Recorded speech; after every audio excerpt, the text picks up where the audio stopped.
పచ్చాని కొబ్బరికాయ వెచ్చాని నెయ్యిని పోసి కర్పూర ధూపం వేసి ఇష్టంగా ఇరుముడి కడతాం.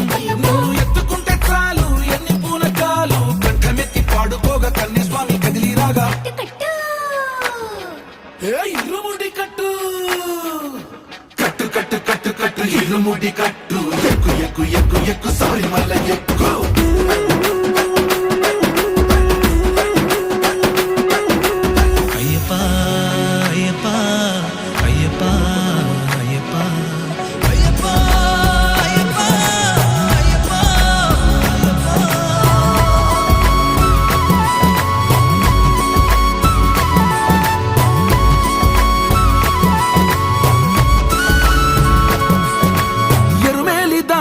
వస్తాం పంబలో నమూనకే వేస్తాం అప్పాచి మేడు